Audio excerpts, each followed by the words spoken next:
Hey there, fellow soil enthusiasts! Welcome back to Soil Sage Chronicles, where we dig deep into the wisdom that transforms dirt into living, breathing earth. Today I'm sharing something truly special, a centuries-old Amish method that can breathe life back into even the most stubborn, depleted, raised bed soil. If you've ever stared at your lifeless garden beds wondering where you went wrong, this one's for you. I discovered this technique during a visit to an Amish farm in Lancaster County, where I watched an elderly farmer named Samuel work magic on what looked like concrete hard clay. Within one growing season, that same dead soil was producing the most vibrant vegetables I'd ever seen. The secret? The three-layer blessing method, a simple yet profound approach that works with nature's own rhythms to restore soil vitality. Before we dive into the solution, let's talk about what we're actually fixing. Dead soil isn't just poor soil. It's soil that has lost its biological activity. In raised beds, this often happens faster than in ground-level gardens because of drainage issues, overcultivation, or simply filling beds with lifeless topsoil from the garden center. When soil dies, it loses its microbial community. These tiny organisms are the unsung heroes of your garden, breaking down organic matter, cycling nutrients, and creating the soil structure that plant roots crave. Without them, you're essentially trying to grow plants in sterile dirt, which explains why nothing seems to thrive no matter how much fertilizer you throw at the problem. The Amish understand something that modern gardening sometimes forgets. Soil is alive, and like any living system, it needs the right conditions to flourish. Their approach isn't about quick fixes or synthetic amendments. It's about creating an environment where beneficial microorganisms can multiply and do what they do best. This remarkable technique gets its name from the 3 distinct layers you'll create in your raised bed, each serving a specific purpose in the soil revival process. Think of it as building a biological sandwich that feeds itself from the inside out. The beauty of this method lies in its simplicity and the fact that it uses materials you can often source right from your own property or local area. The Amish have been perfecting this approach for generations, passing it down through families who understand that healthy soil is the foundation of everything that grows. What makes this method so effective is how it mimics nature's own composting process right in your raised bed. Instead of waiting months or years for compost to be ready, you're essentially creating a living compost system that immediately begins improving your soil while providing the perfect environment for your plants to grow. The bottom layer is what I call the foundation of forgiveness, because it literally forgives past soil sins and starts fresh. This layer consists of coarse organic materials that will slowly decompose and create drainage while feeding soil organisms from below. Start by removing the top 4 to 6 inches of your existing dead soil and setting it aside. We'll use this later. In the bottom of your raised bed, lay down a 3 to 4 inch layer of coarse organic matter. The Amish traditionally use chopped corn stalks, but you can substitute with chopped sunflower stalks, thick grass clippings, small branches, or even shredded cardboard if plant materials aren't available. This layer serves multiple purposes beyond just drainage.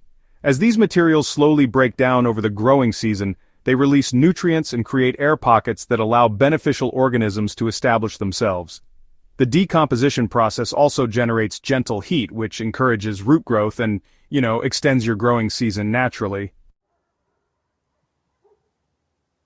Don't worry about this layer looking rough or unfinished. That's exactly what you want. The irregular shapes and sizes create the perfect microenvironments for different types of beneficial bacteria and fungi to colonize. This diversity is, honestly, crucial for creating resilient, self-sustaining soil biology. The middle layer is where the real magic happens. This is your heart of transformation, a rich mixture that provides immediate nutrition while continuing the biological activation process. Traditional Amish gardeners create this layer using aged manure mixed with kitchen scraps and garden debris. For this layer, you'll need about 2 to 3 inches of well-aged animal manure. If you don't have access to farm manure, composted cow manure from the garden center works, though, honestly, Fresh manure from local farms is far superior if you can source it. The key is that it must be aged. Fresh manure will burn your plants and create anaerobic conditions that actually harm soil biology. Mix this manure with roughly chopped kitchen scraps like vegetable peelings, coffee grounds, and eggshells. The Amish also add what they call garden memories. Failed crops pulled weeds before they set seed and plant trimmings from the previous season. This, creates a perfect carbon to nitrogen ratio that feeds the soil organisms without overwhelming them. The secret ingredient that many modern gardeners overlook is wood ash from the fireplace or wood stove. The Amish add about a handful per square foot of bed space. This provides potassium and helps balance soil pH while adding trace minerals that are often missing from depleted soils. However, use wood ash sparingly. Too much can make your soil too alkaline. The top layer is your living crown. That's the interface between your restored soil and the outside world. This layer is created by mixing your original soil, the stuff you set aside earlier, with an equal amount of finished compost and a handful of something the Amish call borrowed earth. Borrowed earth is simply a scoop of soil taken from a thriving garden or a healthy forest floor. This might seem like a small detail, but honestly, it's actually crucial. This soil carries the full spectrum of beneficial microorganisms that your dead soil just lacks. It's kind of like introducing a starter culture that will inoculate your entire bed with the biological activity it really needs. Mix these components thoroughly to create a uniform planting medium about 4 to 6 inches deep. This becomes your immediate growing zone where you'll plant your seeds and transplants. The beauty here is that while your plants are growing in this hospitable environment, the layers below are working around the clock to improve the entire soil profile. The Amish often add a final touch that modern gardeners find surprising: a light sprinkling of clean sand. Not just any sand, but coarse builder's sand or river sand. This improves drainage and soil structure while providing tiny spaces for beneficial organisms to colonize. About 1 handful per square foot is plenty. Once your 3 layers are in place, the activation process begins, but it requires something that our instant gratification world often struggles with: patience. The Amish understand that soil restoration is not an event, but a process, and they work with natural timelines rather than against them. Water your layered bed thoroughly but gently. You want to moisten all layers without creating soggy conditions that promote harmful bacteria.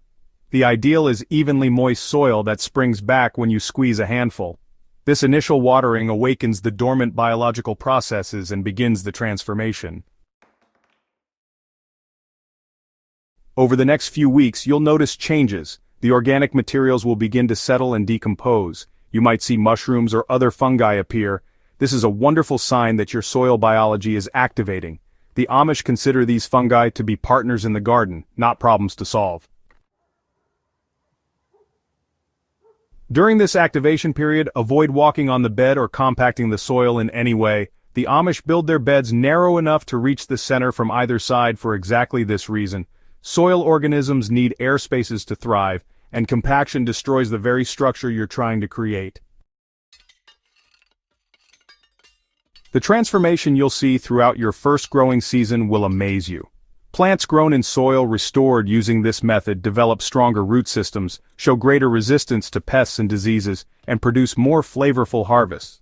But the changes go deeper than what you can see above ground. By mid-season, you'll notice that your soil feels different when you work with it. It becomes easier to dig, holds moisture better without becoming waterlogged, and develops that rich, earthy smell that indicates healthy biological activity. Earthworms will appear as if by magic, further improving soil structure and nutrient cycling. The Amish have a saying: feed the soil in year 1, and it will feed your family for generations. This method creates a self-improving system where each season's plant residues and natural processes continue building soil health. By your second year, you'll have soil that rivals the most expensive potting mixes, but with the resilience and biological diversity that only comes from working with natural systems.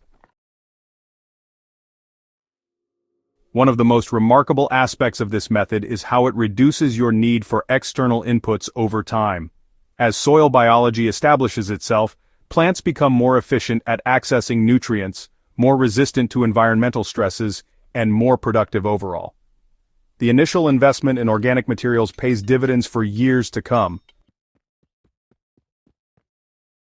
The Amish approach to soil maintenance is, honestly, beautifully simple. Just keep feeding the soil and it will keep feeding your plants. At the end of each growing season, they add a fresh layer of organic matter to the surface, whether it's compost, aged manure, chopped leaves, or even crop residues from the harvest. This surface feeding, well, it actually mimics how nature builds soil in forests and prairies. Organic matter decomposes from the top down, constantly adding nutrients and supporting the soil food web. You never need to dig or till again, which really helps preserve the beneficial fungal networks and soil structure you've worked so hard to create. Cover crops play an important role in the Amish maintenance system. They plant quick-growing crops like crimson clover or winter rye in any empty spaces, and then chop and leave these crops as mulch when it's time to plant.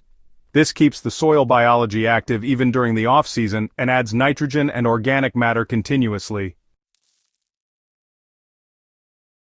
The key is, never leaving soil bare. The Amish use whatever organic materials are available: straw, grass clippings, shredded leaves, or even old cotton sheets torn into strips.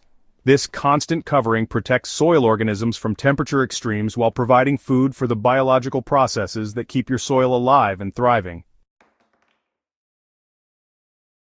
What sets the three-layer blessing method apart from other soil improvement techniques is its holistic approach to soil biology. Many modern methods focus on adding nutrients or adjusting pH, but they ignore the living systems that make nutrients available to plants. This Amish method succeeds because it creates the perfect environment for beneficial microorganisms to establish and multiply. The layered structure provides diverse habitats for different types of soil life, from bacteria that prefer the nitrogen-rich environment near decomposing organic matter to fungi that thrive in the woody materials of the bottom layer. The method also works with natural processes rather than against them. Instead of trying to force quick changes with synthetic amendments, it supports the gradual biological processes that create stable, long-term soil health. This is why Amish gardens remain productive for decades without constant inputs of fertilizers or amendments. Perhaps most importantly, this method is forgiving. Even if you don't get the ratios perfect or use slightly different materials than suggested, the biological processes will adapt and work with what you provide. Nature has an incredible ability to find balance when given the right basic conditions. Ready to transform your own raised beds using this time-tested wisdom? Give the three-layer blessing method a try and watch as your dead soil comes alive with renewed vitality. Remember, great gardens aren't built overnight. They're cultivated with patience, observation, and respect for the natural processes that have sustained agriculture for centuries. If this article helped you understand the Amish approach to soil restoration, I'd love to hear about your results. Subscribe to Soil Sage Chronicles for more deep dives into traditional gardening wisdom. And don't forget to share this article with fellow gardeners who might be struggling with lifeless soil. Together we can rediscover the simple techniques that create thriving gardens season after season.